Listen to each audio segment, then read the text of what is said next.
안녕하세요. 느긋한 오후 TV를 찾아주신 여러분. 오늘은 정말 가슴 따뜻한 이야기를 준비했어요. 서울의 한 작은 골목에서 벌어진 기적 같은 만남에 대한 이야기인데요. 들으시면서 마음이 한결 따뜻해지실 거예요. 30년 전 헤어진 연인을 우연히 다시 만난다면 여러분은 어떤 선택을 하시겠어요?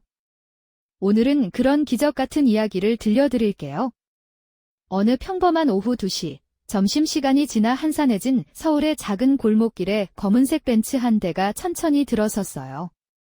차에서 내린 남자는 깔끔하게 다림질된 네이비 정장을 입고 있었죠. 바로 50대 중반의 최 회장이었습니다. 최 회장은 성공한 중년 남성 중 한 명이었죠. 그의 손목에는 30년 전에 구입한 롤렉스 데이토나가 채워져 있었어요. 회사 근처 고급 레스토랑에서의 점심 약속이 갑자기 취소되면서 허기진 배를 채우기 위해 들어선 곳이 바로 이 골목이었거든요. 평소라면 절대 발을 들여놓지 않았을 곳이었지만 지금은 선택의 여지가 없었어요. 정든 할머니 집이라는 낡은 간판이 눈에 들어왔어요. 간판 글씨는 세월의 흔적으로 발해 있었지만 가게 안에서 흘러나오는 구수한 냄새는 그의 발걸음을 자연스럽게 이끌었습니다. 문을 열자 따뜻한 공기와 함께 국밥 끓는 소리가 귀를 스쳤어요. 가게 안은 생각보다 깔끔했어요. 플라스틱 의자와 테이블이 정갈하게 놓여 있었고 벽에는 메뉴판이 손글씨로 적혀붙어 있었죠. 최 회장이 구석자리에 앉자 20살 정도로 보이는 젊은 여직원이 다가왔어요. 바로 은희였습니다. 그녀는 깔끔한 앞치마를 두르고 있었는데 얼굴에는 항상 미소가 번져 있었죠. 어서 오세요. 은희가 밝게 인사하며 물수건을 내밀었어요. 그런데 최 회장의 모습을 보자 살짝 당황한 표정을 짓더니 다시 정중하게 메뉴판을 건넸어요. 은희는 그냥 20대 초반의 평범한 젊은 여성 중 한 명이었죠. 하지만 이 평범한 만남이 곧 놀라운 이야기의 시작이 될 줄은 아무도 몰랐어요. 소고기 국밥 하나 주세요. 최 회장이 말했어요. 그런데 은희가 최 회장의 시계를 보는 순간 눈을 동그랗게 떴어요. 어머, 저 시계. 은희가 작은 소리로 혼잣말을 했습니다. 50대 이상 남성들이 과거를 그리워하며 소중히 간직하는 물건이 있다고 응답한 비율이 85%에 달해요. 최 회장의 시계도 그런 의미 있는 물건 중 하나였죠. 뭐라고 하셨나요? 최 회장이 고개를 들었어요. 은희는 얼굴이 빨개지며 손을 흔들었어요. 아니에요. 죄송해요. 금방 가져다 드릴게요. 주방에서 은희의 목소리가 들려왔어요. 언니, 저 손님 시계 봤어요. 우리 엄마 시계랑 진짜 똑같이 생겼어요. 최 회장은 그들의 대화를 들으며 미간을 찌푸렸어요. 자신의 시계는 한정판 모델이었거든요. 그것도 당시 국내에 몇 개 들어오지 않은 희귀한 모델이었죠. 그런데 국밥집 직원의 어머니가 같은 시계를 가지고 있다니. 뭔가 이상했어요. 이때까지만 해도 이것이 30년 만의 운명적인 재회의 시작일 줄은 그 누구도 예상하지 못했답니다. 은희가 뜨거운 국밥을 들고 나왔어요. 소고기 국밥 나왔어요. 그녀가 국밥을 놓으며 다시 한번 최 회장의 시계를 힐끔 보더니 용기를 내어 말했어요. 저기요, 혹시 그 시계 정말 신기해요. 저희 엄마 시계랑 정말 똑같아서요. 은희가 환한 미소를 지으며 말했어요. 저도 어릴 때부터 봐서 잘 알거든요. 최 회장은 당황스러운 표정을 지었어요. 이 시계는 30년 전 20살 때 첫사랑에게 선물하기 위해 아르바이트로 모은 돈과 대출까지 받아서 산 것이었거든요. 당시 롤렉스 시계 가격은 200만 원에서 300만 원대였어요. 젊은 대학생에게는 정말 큰 돈이었죠. 이건 흔한 모델은 아닌데요.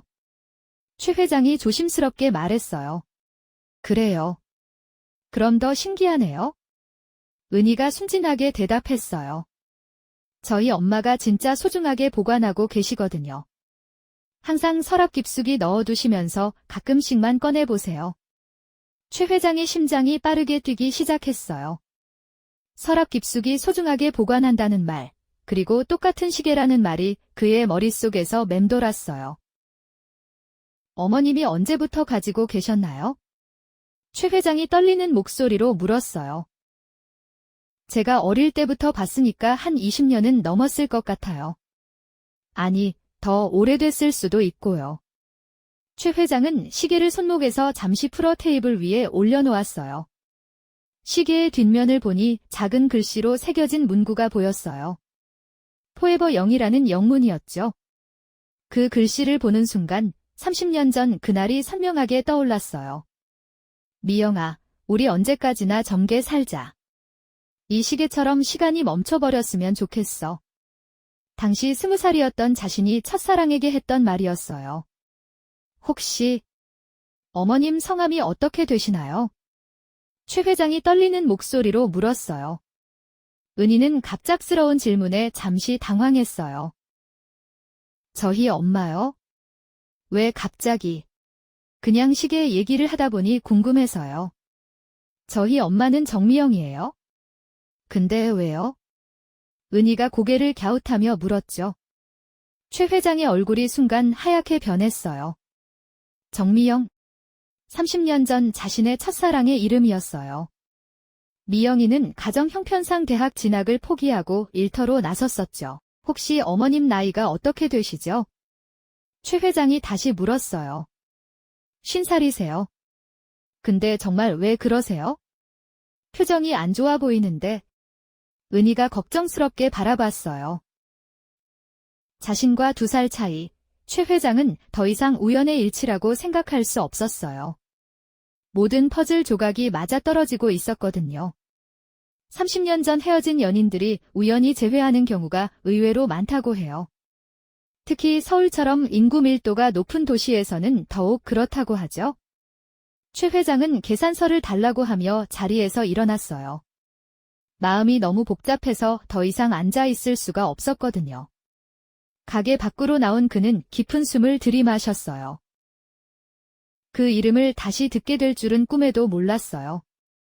그리고 은희라는 그 아이가 정말 혹시 자신의 딸일 수도 있다는 생각에 머리가 어지러웠답니다. 그날 밤, 최 회장은 잠을 이룰 수 없었어요.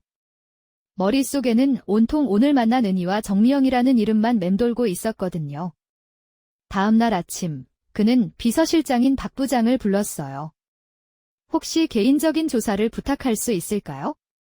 최 회장의 목소리에는 평소와 다른 긴장감이 묻어 있었어요. 정미영이라는 여성에 대해서요. 나이는 50살, 딸이 은희라는 20살 여자아이가 있고 현재 정든 할머니 집에서 일하고 있을 거예요. 며칠 후, 박 부장의 조사 결과는 충격적이었어요. 정미영 씨는 정말로 30년 전 최 회장이 사귀었던 그 여성이었고, 은희는 최 회장이 유학을 떠난 후 태어난 아이였어요.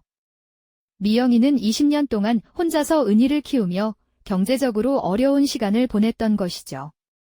박 부장이 미영이를 만나서 직접 확인했을 때 그녀는 눈물을 흘리며 모든 것을 인정했어요. 네, 맞아요. 은희는 진우 씨의 딸이에요. 하지만 그분이 유학을 가신다고 했을 때 임신 사실을 말할 수 없었어요. 그날 저녁, 미영이는 딸 은희에게 모든 진실을 털어놓았어요. 은희야, 엄마가 말할게. 하지만 놀라지 마, 은희 아빠는 돌아가신 게 아니야. 살아 계셔. 그리고 그 시계 아저씨가 네 아빠야. 은희는 한동안 말을 하지 못했어요. 너무나 충격적인 얘기였거든요. 그럼 아빠가 저를 보러 온 거예요? 아니야.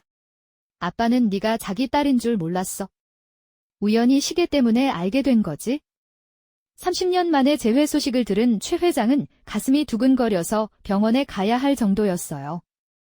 드디어 재회의 날이 왔어요. 오후 3시, 정든 할머니 집에서 30년 만에 만남이 이루어졌어요. 최 회장은 캐주얼한 셔츠에 면바지를 입고 있었는데 그래도 어딘지 모르게 품격이 느껴졌어요. 안녕하세요. 최 회장이 먼저 인사했어요. 목소리가 약간 떨리고 있었어요. 안녕하세요. 미영이가 대답했지만 시선을 제대로 마주치지 못했어요. 은희야. 맞지? 최 회장이 조심스럽게 물었어요. 은희가 작은 목소리로 대답했어요. 아빠라는 단어가 입에서 나오는 게 신기했어요. 미영아. 정말 오랜만이다. 최 회장이 먼저 입을 열었어요. 오랜만이야. 미영이가 고개를 끄덕였어요. 진우의 목소리는 예전과 크게 다르지 않았어요. 그동안 많이 힘들었지? 최 회장의 목소리에 미안함이 묻어 있었어요. 미영이는 한참 동안 대답하지 않았어요. 힘들었냐는 질문에 어떻게 답해야 할지 모르겠었거든요. 살만했어. 미영이가 결국 담담하게 대답했어요. 최 회장은 그 답변에서 미영이의 강인함을 느꼈어요. 혼자서 아이를 키우며 살아온 세월의 무게가 담긴 말이었거든요. 그날 오후, 세 사람은 오랜 시간 동안 이야기를 나누었어요. 30년이라는 긴 공백을 메우기에는 하루가 부족했지만 그래도 새로운 시작을 할 수 있을 것 같았어요. 다음 날부터 최 회장은 매일 정든 할머니 집을 찾았어요. 처음에는 어색했지만 시간이 지날수록 자연스러워졌어요. 은희와의 관계도 점점 가까워지고 있었고요. 오늘은 뭐 드실래요? 은희가 메뉴판을 건네며 물었어요. 이제는 아빠라고 부르는 것이 자연스러워졌어요. 오늘은 김치찌개로 할까? 최 회장이 웃으며 대답했어요. 재결합한 가족의 행복도가 일반 가족보다 20% 높다고 해요. 서로의 소중함을 더 잘 알기 때문이라고 하죠. 하지만 미영이는 복잡한 마음이었어요. 한편으로는 은희가 행복해하는 모습이 기뻤지만 다른 한편으로는 자신만의 딸이 아니게 되는 것 같아 서운했어요. 몇 달이 지난 어느 날 최 회장이 중요한 제안을 했어요. 미영아, 우리 이제 정식으로 결혼할까? 미영이는 깜짝 놀라며 진우를 바라봤어요. 갑자기 뭔 소리야? 갑작스럽긴 하지만 이미 우리는 가족이잖아. 이제 법적으로도 가족이 되면 좋겠어. 나이도 많은데 결혼이 무슨 의미가 있을까? 미영이가 수줍게 말했어요. 나이가 무슨 상관이야? 사랑에는 나이가 없잖아. 그러자 은희가 아빠 말이 맞아요. 결혼하세요. 은희가 흥분하며 말했어요. 몇 주 후 작은 결혼식이 열렸어요. 정든 할머니 집 단골 손님들과 최 회장의 지인들이 참석했어요. 화려하지는 않았지만 따뜻하고 정겨운 결혼식이었어요.